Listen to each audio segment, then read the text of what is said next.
traduit le mot d'artifice dont se sert ici Quintilien par ceux qui font profession de composer la déclamation des pièces de théâtre et de les faire représenter sur la scène. On est sur deux raisons. La première, c'est que Quintilien n'entend point ici parler des professeurs en éloquence, qu'il désigne par d'autres noms dans son institution. La seconde, c'est que dans le chapitre où se trouve le passage que je viens de rapporter, Quintilien parle très souvent des usages pratiqués par les comédiens et qu'il y appelle artifice ou artifice pronunciandi, ceux qui faisaient profession de faire représenter les pièces de théâtre. Nous apporterons ci-dessous un de ces personnages dans lequel Quintilien parle fort, au long du soin qu'avaient ces artifices pronunciandi de donner à chaque comédien un masque assortissant un caractère du personnage qu'il devait représenter. Voici encore un autre endroit de Quintilien qui peut fournir quelques lumières sur les règles que l'art rythmique donnait pour mesurer les temps des gestes.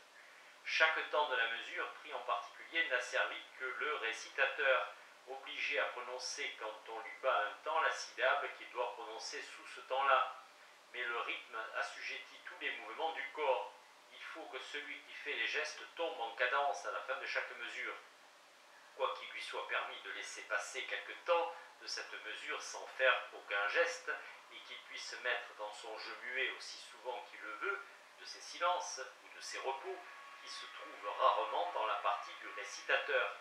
Le rythme laisse cette liberté au gesticulateur qui se contente, lorsqu'il s'en sert, de compter les temps qu'il laisse vides, pour ainsi dire, et qu'il marque, même quelquefois pour les compter plus sûrement, tantôt par un mouvement de doigt, tantôt par un mouvement de pied, laissant passer ainsi 4 ou 5 temps sans faire aucun mouvement.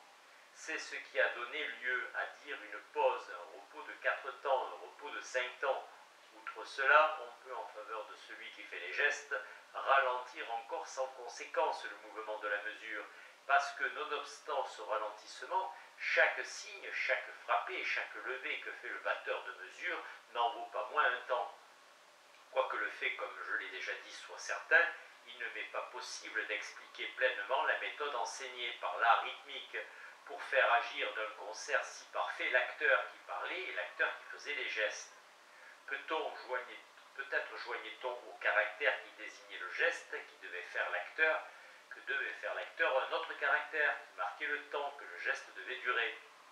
Quant au mouvement dont les anciens faisaient autant de cas que M. de Mully, M. de Lalande et nos autres bons musiciens français, il me paraît impossible que les Grecs et les Romains l'écrivissent, pour ainsi dire, en notes et qu'ils puissent prescrire par le moyen d'aucun caractère la durée précise que devait avoir chaque mesure. Il fallait que, comme nous, ils s'en rapportassent au goût et au jugement de celui qui battait la mesure, à celui qui faisait une profession particulière de l'art rythmique.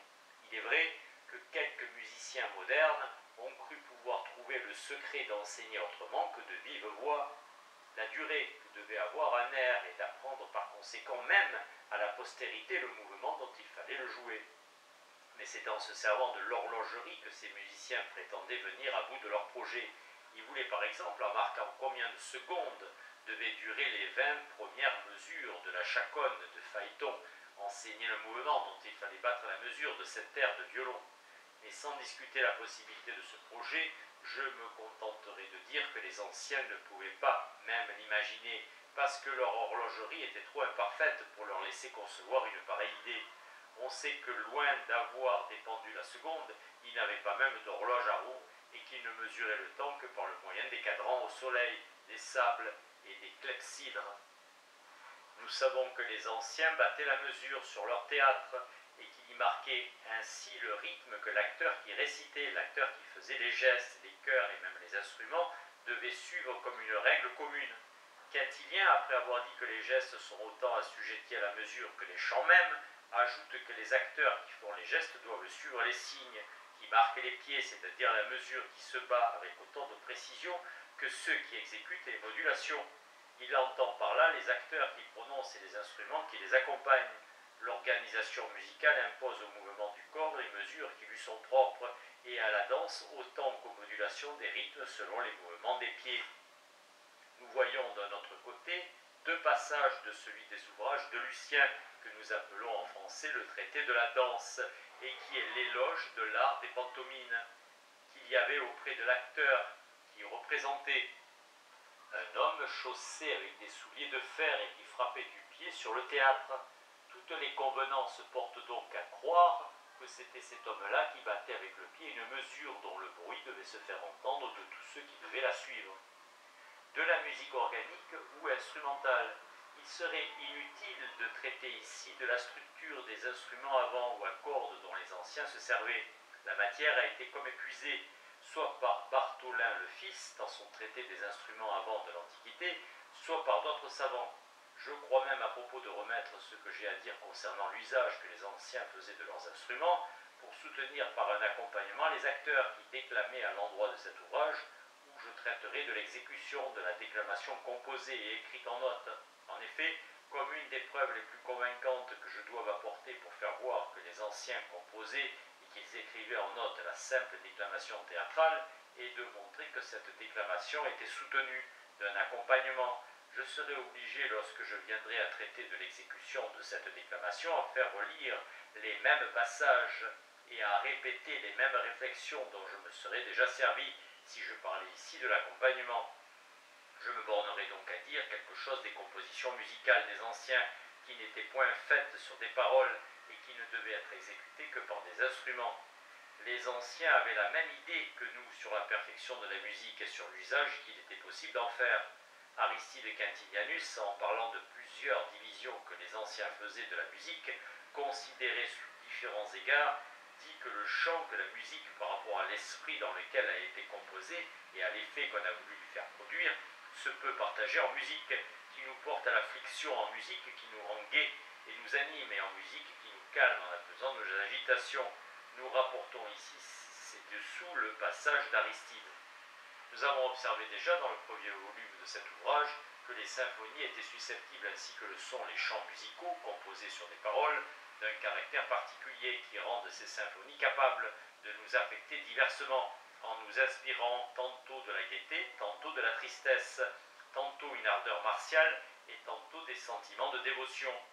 Le son des instruments, écrit Quintilien, l'auteur le plus capable de rendre compte du goût de l'Antiquité, nous affecte, et bien qu'il nous fasse entendre aucun mot, il ne laisse point de nous les inspirer divers sentiments. Aussi bien ne voyons-nous pas les instruments de musique qui ne sauraient former des mots, produire sur l'âme des impressions très variées. C'est en vertu des lois de la nature, dit dans un autre endroit l'auteur que nous venons de citer, que les tons et la mesure font tant d'effet sur nous. Si cela n'était point, pourquoi les chants des symphonies qui ne nous font entendre aucune parole pourraient-ils nous émouvoir à leur gré, ainsi qu'ils le savent faire? Dira-t-on que c'est par un pur effet du hasard que dans les fêtes certaines symphonies échauffent l'imagination en mettant les esprits en mouvement et que d'autres symphonies les apaisent et les calment? N'est-il pas évident que ces symphonies ne produisent des effets si différents que parce qu'elles sont d'un caractère opposé? Les unes ont été composées pour être propres à produire un certain effet et les autres pour être propres à produire un effet contraire. À la guerre, lorsqu'il faut faire marcher les troupes en avant, les instruments ne jouent pas un air du même caractère que celui qui joue lorsqu'il faut qu'elles se retirent. L'air que sonnent nos instruments militaires quand il faut demander quartier ne ressemble point à celui qui sonne quand il faut aller à la charge.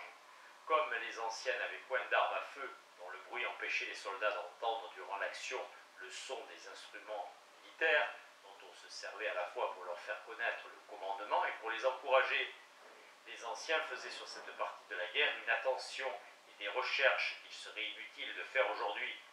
Le fracas du canon et de la mousqueterie empêche souvent qu'on entende même les signaux que donnent plusieurs tambours ou plusieurs trompettes qui battent ou qui sonnent ensemble. Les Romains surtout se piquaient d'exceller dans les airs militaires.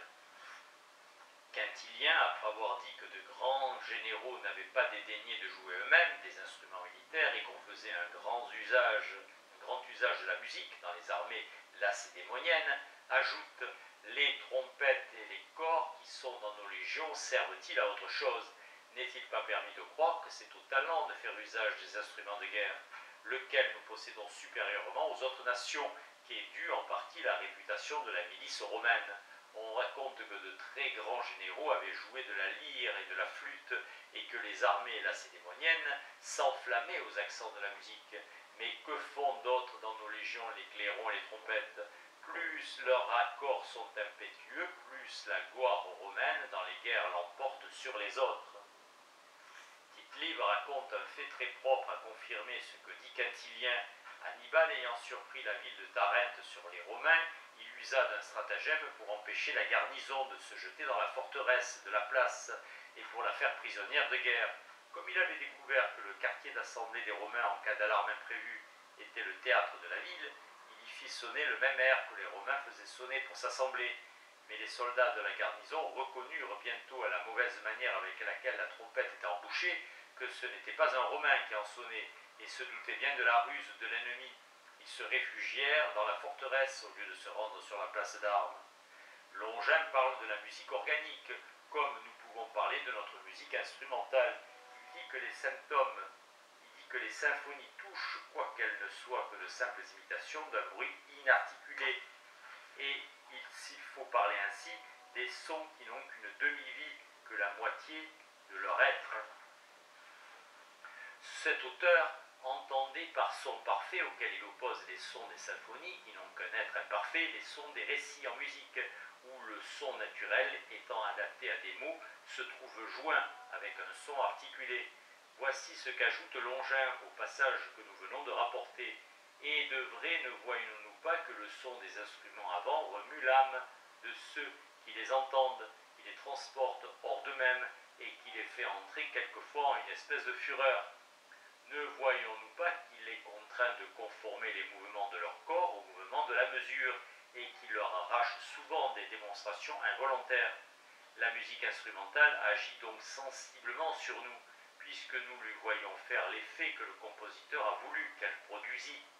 Quoique les sons de cette musique qui ne sont point articulés ne nous fassent pas entendre des mots qui réveillent en nous des idées précises, néanmoins des sons. Ces accords, son rythme excite en nous plusieurs sentiments différents. Ces imitations inarticulées nous remuent autant que les phrases d'un orateur nous remueraient. Je vais encore apporter un endroit de Macrobe qui pourrait paraître inutile, parce qu'il ne dit que la même chose que les passages de Quintilien et de Longin qu'on vient de lire. Mais il m'a semblé propre à fermer la bouche à ceux qui voudraient douter que les anciens songeassent à tirer de la musique toutes les expressions que nous voulons en tirer, et qu'ils eussent communément de cet art la même idée qu'en avaient Lully et Lalande, puisqu'on ne saurait produire les symphonies des anciens perdues par l'injure des temps. Nous ne saurions juger du mérite de ces symphonies que sur le rapport de ceux qui les entendaient tous les jours, qui voyaient l'effet qu'elles produisaient et qui savaient encore dans quel esprit elles avaient été composées. Le pouvoir que le chant a sur nous est si grand, c'est Macrobe qui parle, qu'on fait jouer aux instruments militaires un air propre à réchauffer le courage lorsqu'il faut aller à la charge, au lieu qu'on leur fait jouer un air d'un caractère opposé lorsqu'il faut faire une retraite. Les symphonies nous agitent, elles nous rendent gais ou inquiets, et même elles nous font dormir. Elles nous calment, elles nous soulagent même dans les maladies du corps. Comme il arrive quelquefois les maladies du corps sont causées par les agitations de l'esprit, il n'est pas surprenant que la musique, en soulageant les maux de l'esprit, ait soulagé et même qu'elle ait guéri en certaines circonstances les maladies du corps. Que la musique diminue, qu'elle dissipe nos chagrins et notre mauvaise humeur, chacun en est convaincu par sa propre expérience. Je sais bien que les circonstances où la musique peut agir avec efficacité sur les maladies sont rares, et qu'il serait ridicule d'ordonner des airs et des chansons comme on ordonne des purgations et de la saignée. Aussi les auteurs anciens qui parlent des guérisons opérées par la vertu de la musique en parlent-ils comme de cures extraordinaires.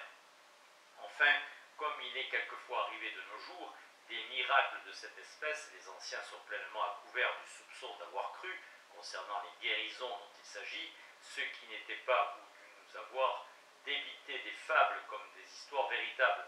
Pour le dire en passant, ce point-là n'est pas le seul sur lequel notre propre expérience les ait défendus contre l'accusation d'imposture ou de crédulité. Pline, l'historien, n'a-t-il pas été justifié contre plusieurs accusations de cette nature que les critiques du XVIe siècle avaient intenté contre lui? Pour revenir à la guérison de quelques maladies par la musique, les mémoires de l'Académie des sciences, qui ne sont point écrits par des personnes qui croient légèrement, font mention sur l'année 1702 et sur l'année 1707 de guérisons opérées récemment par la vertu de la musique. On trouve dans Athénée de Marcianus Capella et dans plusieurs autres écrivains anciens, des récits surprenants de tous les effets prodigieux que produisait la musique des Grecs et celle des Romains. Quelques modernes, comme M. Maïbominius et M. Bartholin le Fils, ont même ramassé ces faits dans leurs ouvrages. On peut donc lire à ce sujet le recueil de plusieurs auteurs anciens qui ont écrit sur la musique, publié et commenté par le premier, et le livre de Tibiis Veterum, écrit par Gaspard Bartholin. Si Lefebvre de Saumur avait pu voir ce dernier livre avant que de faire imprimer son commentaire sur Terence, peut-être n'y aurait-il pas inséré les beaux vers latins qu'il avait fait comme la flûte antique et contre ceux qui veulent entreprendre d'en expliquer la structure et l'usage. Il est bon de se ressouvenir en lisant les ouvrages dont je viens de faire mention que c'était sur des Grecs, sur leurs voisins, que la musique produisait des effets si merveilleux. On sait que les organes de l'ouïe ont plus de sensibilité dans ces pays-là que dans les contrées où le froid et l'humidité règnent 8 mois de l'année.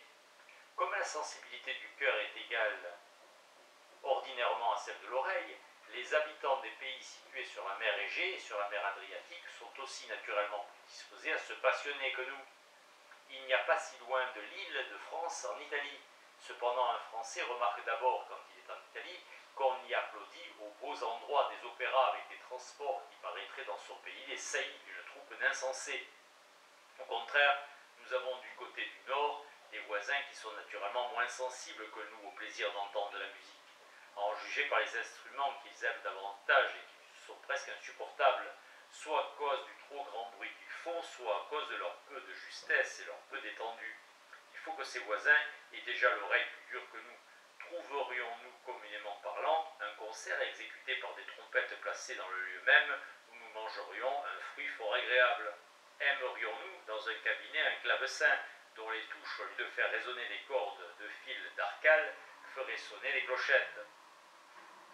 Je dis communément parce qu'étant situé entre l'Italie et les pays dont je viens de parler, il est naturel que nous ayons des compatriotes qui tiennent les uns des Italiens et les autres des peuples qui sont à notre septentrion.